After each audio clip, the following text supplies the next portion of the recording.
Lawton here. I got a great video for you today. This is a Ask Me Anything About the Mob. Now, I'm gonna get into this in a minute. I wasn't in the mob, I was an associate of the mob, which means I was just never a made member of the mob. But I'm gonna ask the questions from my point of view. I am not gonna be giving up any secrets. Everybody always says, well, why should you talk about this? Listen, everything I talk about, trust me, the feds know already, and they know better than I do. Before I get started, please check me on YouTube member programs, Patreon member programs, Discord. Our new podcast, The Real Deal with Larry Lawton, is being filmed. You can see us on there, having a lot of fun with that, and we're opening a lot of eyes. Okay, going right into this. Larry, did you or the mob in general enjoy going to sporting events such as the Yankees, Knicks, etc.? Absolutely. We'd have guys and go in there, and when we went to the games, it was great because we'd go as a whole group. And one guy might have been the bookie, one guy might have been a loan shark, my guy drug guy, who knows. We'd have fun. We hung out. We used to go to the track as well, the racetrack, and we'd go as a group, and usually we had some kind of in at the track, like maybe there was a scam going where a horse was using a buzzer or something like that, and we'd be wheeling the horses and stuff. So that's what I meant by the camaraderie of the mob. We would get together, we'd do things together. We pick up broads together, fun together. You know, Goodfellas portrayed that very well with Robert De Niro, Joe Pesci, and Henry Hill. We would have a lot of fun together and run around together. So, but yes, I mean, as far as we do a lot of that, hanging out together, going to games, we'd get tickets from people. We had guys in booths. We had guys who get us free tickets. We had every kind of connection you can think of for something like that. So that was definitely done. Okay, Larry, were your parents okay with you hanging out with being associated with the mob? Were they worried, or was it normal for kids? Well, in my neighborhood, my dad actually brought me to the mob bars when I was younger. I was, 11 years old, going to playing pinball like I did to my son. And we're playing with the mobsters and stuff. So it was just kind of the norm where we lived. When I got older and I was into the worst stuff, the big robberies and everything else, I'm sure my dad was worried. I was very close with my dad before he passed, very, very close. I'm close with my mom. I take care of her right here. My mom doesn't really know what's going on. She's a typical older woman. She's almost 90s, didn't know a thing. Was kept in the dark. That's the ladies of those times were kept in the dark, if you want to call it that. So my mom did her thing, so to speak. My dad knew what was going on, and it was kind of the norm. He always used to say, my dad used to say, come on, be careful. I say that to my son to this day. Come on, son, I don't want to see you in prison, especially where I was. My dad didn't go to prison. My dad was in the Union. So, and he used to be worried always about, being careful and stuff. In fact, when I got arrested, my dad never even said, what'd you do, why you do it. Never. He tried to get me out. He couldn't, but he tried. Growing up, did you ever have a place you like to go to hang out with your friends, such as a burger joint or a park? Love you, Larry. Keep doing what you're doing. Well, again, we hung out at the home stretch. That was a bar. It was a bar, but really it was our bar. You wouldn't see some guy off the street just walk in there. Wouldn't happen. There were a couple of places we would go like that, but that was our hangout. Some guys had social clubs, and they'd play cards in the social club and do things like that. It was to hang out, and that's where everybody would meet. It wasn't as like today. You want to be as low key as you can because they're gonna put bugs everywhere. Things who's wired, who's not. But listen. Even to this day, I don't do anything to get in trouble at all, so I don't think about that in that regard. But I'll tell you what, we had some good places, a lot of fun, and did a lot of good things like that. Did you ever feel intimidated by the mob guys, or were they always friendly to you? Much love, Larry. Well, let me explain that. I didn't feel intimidated. There was a time where I thought I was going to get killed. I remember the situation when I was talking to another guys from other families. It was kind of like a robbery talk, if you want to call it that. And I felt that need that I think I was going to get whacked. I really do. And I got out of there pretty quick, slickly. I was fucked up too, and I shouldn't have been where I was. And my guys would have said, my bosses would have said, hey Larry, you don't belong where you were. And that's the end of that. It's very rare that I would feel bad. With my guys, no, never did I ever feel intimidated or that I was going to get whacked. Now, does it happen? Does it happen to people? And is that how you get whacked by your best friend? Absolutely. So there is that to think about. And trust me, when I'm making a lot of money with diamonds and stuff, I did think about that a hair, if you want to call that thinking about it. So, that is part of it. Another question. Did you know anyone as a child who would later go on to be a made man, or were they have an upbringing that's totally different from yours? No, I did know a few people who went on to be made men. They weren't in my crew, so to speak, or even in our family. It was in the Bronx. So yes, they did. And you know, I used to think their family was like modeled, or the Godfather was modeled after their family. It really was. But no, I remember them getting, you know, and then obviously, but you know, we knew each other from when we were kids. So it wasn't like, you know, you treat them any differently or anything of that nature. Obviously, you know who they are, you know the respect that comes with it, and it's accordingly. He was older than me anyway, so in fact, I worked with him when I was a kid, so I totally understood that as well. Did you experience ever wanting to leave the said business during your time being involved with the mob? How was the recruitment process like for you, and did you ever feel pressure to keep going with it? You know, I never thought I would leave the mob or leave that lifestyle. Let me put it that way. I was an earner, and earners are well kept. They need earners. They know what we do. We made a lot of money for a lot of people, but I never felt pressured to keep robbing. I did my own thing. Yes, the first one was a setup, but the second, third, fifth, 8th, 20th were all me. And you know, I never felt pressure to keep going. Now, as far as recruitment, listen, I started when I was a very young kid. I was doing football tickets for one family in the Bronx. Now, when I came over to Brooklyn, it was a whole different animal, and it was different people. And once they get to know who you are, you kind of, it's not a recruitment like, oh, come on, you're not like in a biker gang where you got to be a prospect, something of that nature. Once you start earning money and they see you're loyal and they see you're respectful, they know who you are, they know you're from the neighborhood, they know people who you know from the neighborhood, that makes it a whole different animal. The recruitment is kind of different, if you want to call it that. It's not like really a recruitment, it's like a marriage, if you want to call it that.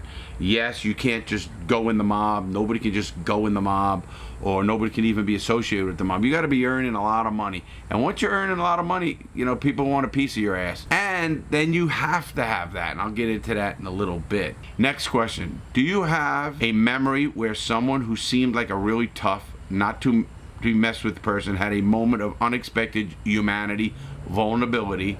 If so, how did you react? Yes, I've seen some killers in my day. Believe it or not, we're all human beings. Even myself, when I was a tough guy and did stuff on the streets, we're all human beings. We all have hearts. We all care about something. You know, when I talk to young people and I find out, and a parent will say to me, oh, the fucking kid's, you know, I don't know if he's not right. He doesn't have any empathy or compassion. I find out the kid likes animals, and he treats animals really good. Well, then he has empathy, and he has compassion. Maybe not for you, maybe not for the people around him for whatever reasons, but he does have that. I've seen some guys who I knew were murderers, straight murderers, but I saw them take care of a kid. Matter of fact, we were at the club, and the home stretch, we're walking by, and this little girl had cookies and stuff. And buy the whole entire bag, buy everything on her, and talk to her and say, listen, you keep doing your stuff, kid. You know, and these are people who are brutal people that would fucking cut your head off without even thinking twice. But then they see a young kid and they want to help that kid or do whatever it is with that kid to do the right thing. So I have seen that. I have seen compassion on people. And wow, I love my cigar, guys. Man, I just gotta say this. The Crooked Diamond, man. You gotta love it, man. You really do. Okay, here's a good one, Larry. A lot of people want to hear the grisly stuff. What's your most fond memory from this period in your life? You know, I had some fun, you know, going to Atlantic City and bringing back a woman of the night and having her back at the club and doing crazy things, and everybody was making money. Everyone's having fun. So, you know, there were a lot. Plus, on Friday nights, we used to play, you know, we used to go to La Polina restaurant, and that's over on West 6th in Bensonhurst, Bay Ridge, Bensonhurst area. It was a lot of fun, and we would play cards afterwards and then hang out till whenever. And, you know, I used to listen to big-time Frank Sinatra music and stuff and on the jukebox and stuff like that. And, you know, those are fond memories that I really have at the home stretch. And we enjoyed it. The people were good. The people were loyal. The people you could talk to. and we all had each other's back, and that to me I think is important. Growing up around the mob, did you ever fear for your life or safety of your family? Do you believe you were more or less safe due to your mob connections? I never worried about my family. I've never seen anybody's family get in trouble. In fact, I felt safe. When my son was born, I used to bring my son into the club, and he remembers it to this day. And he'd be playing Joker poker machines and getting paid and standing on a chair to do it and give him a roll of quarters. So it was very safe in that regard, especially when you know nothing is going down. You know, when there's tension and stuff, you can feel it like anything else. And then you're kind of on edge for whatever reason. It's usually because somebody driving by shooting at you or something of that nature. But you didn't see much of that. Never with the families. We never saw anything like that with the families. Okay, what were your experiences with different crime families? Were you only involved with the Gambinos, or did you work with other families like the Genovese or Colombo? Yes, I actually worked with the Genoveses on getting rid of my diamonds. It was something I set up that was very good. And in fact, one of our guys in our crew tried to step in on that. And I kind of put a squash on that. And the reason I put the squash on that is because I was making too much money and everything was running smooth. I don't want somebody else to come in here and do it. Most people in that business get caught with a fence. I had the best fence in the world. It's what saved me and never get me caught in that regard and anything on that end, and I never worried about it, and he never worried about it. So, in fact, my boss, Dominic, never ever questioned it. He knew what was going on. He just let me run my own show, and he backed me in anything I needed to back, and so did the other people. So that made it, they knew, hey, Larry's coming into town. Larry's got $1 million in diamonds. Everybody's gonna make money. Let's just, let's keep this thing doing. So I totally felt good about that. Is it true that legitimate business needed permission from the mob for things like zoning, contracting, or construction? I wouldn't say like permission per se. Permission, you have to come to them. Now, they knew they were going to end up dealing with either a mob-run outfit or a mob-run area. And that's how things were done smart. If you needed something built, you needed to have that connection. Or it's going to cost you so much money you can't do it. You're going to need, like you said, the zoning. We had a guy in the pocket for that. We had different connections. Now, yes, protection was in the neighborhood. The stationery store next door, the deli up in the corner. They all were connected with us, and they knew that. And now, just being connected didn't mean they had to pay sometimes. Sometimes they had to give us deals. Sometimes they had to take care of us. Sometimes they knew somebody in the family, or their father knew somebody, and they were taken care of. Nobody knew to fuck with that place, and they wouldn't, because once they knew that, they knew they were going to be in trouble if they did. I wouldn't say they needed that like for zoning, and they didn't have to ask for permission per se, but it was an unknown rule. You had to be accepted. You can't just open up shop there. Things have changed. A lot of the area has changed and stuff like that, so things have changed a lot since I was around, but I don't know how it is to this day, especially with different ethnicities moving in and language barriers and a lot of other things that come along with that. I have no idea. Larry, thanks for doing this. I've been seeing so many online gambling schemes getting pushed everywhere these days. I'm curious to know about the gambling rings from back in your mob days. My main question is, what do you think of all the internet gambling that's going on, and how closely would you compare modern gambling hustles to the ones you are familiar with from way back when? Let me explain that, and I'll tell you about the gambling hustles back in the day. I started with that.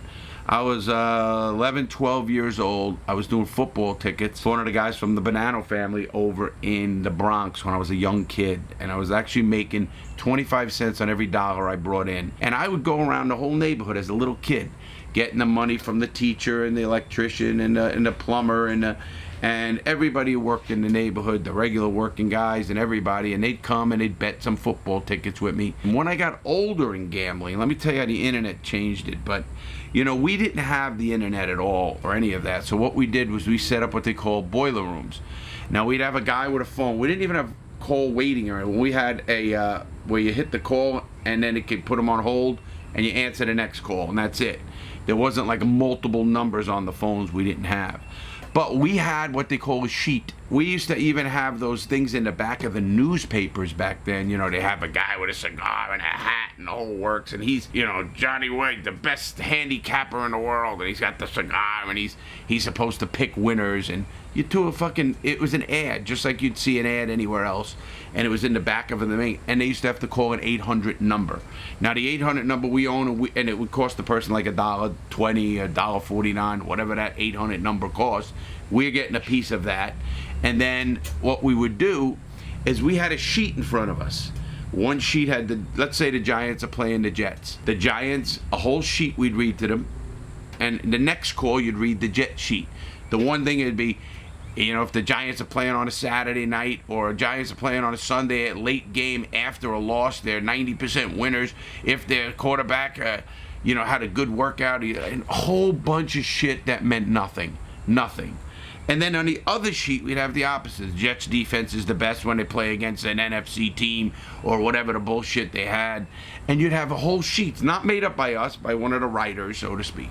Now, what we would do is every phone call that came in, I would give you this one. And now, this is not the booking site yet. This is just where we'd hustle money from gamblers. Now, they'd read the sheet. Well, what happens?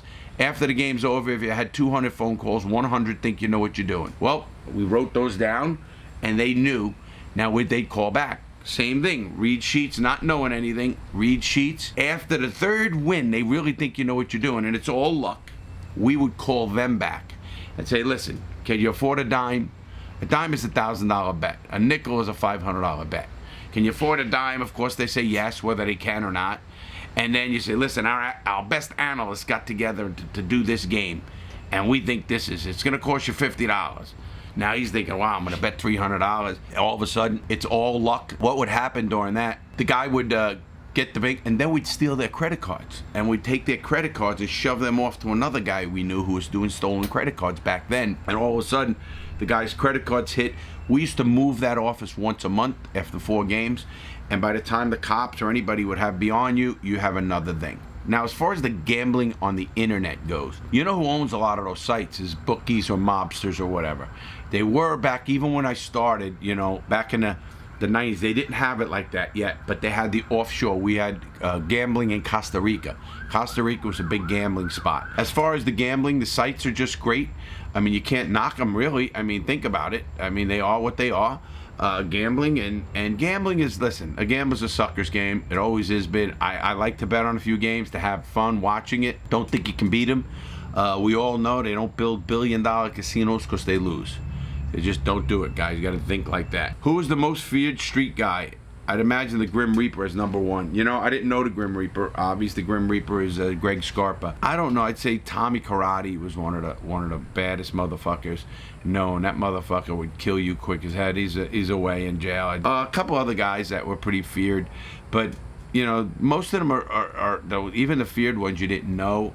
Obviously, you know later in life, or you know down the line, and obviously other guys were in those wars. I wasn't in the Colombo Wars or anything of that nature. I was told to stay away from that area when that was going on, because I was in the heart of that, meaning I was up New York all the time in the early 90s, and I was told to stay away from that area, and that was down off 11th Avenue and 13th Avenue in Brooklyn, where I was up off Stillwell Avenue, Kings Highway, even 18th Avenue over. So it was a little different in Brooklyn, that is. Compared to what you've seen back then to things that happen now with the mob, can you mention some things they still do and don't do?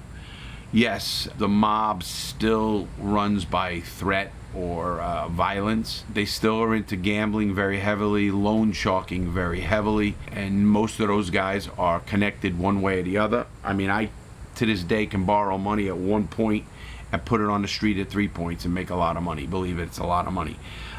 So that is still known because it's washing money. The mob, so they're still big into that, to the gambling, to the violence. Some extortion businesses they are good at, and robberies. I mean, the good coordinated robberies are done by people who have connections, because you need the connection to get rid of the stuff, and that's where it really comes from. And that's something I had, and that's what made me a very successful person as well. With that said, everybody, I hope you have a great day. Thanks for the questions. Keep things coming. We're going to do a lot of these. Please stay safe. If you like, subscribe. please hit the notification button, pass the word. Check out my YouTube channel. It's doing real good. The Real Deal with Larry Lawton on podcast. We have a YouTube channel now, and we're going to have crazy guests on that. Have a great day, everyone. Please stay safe.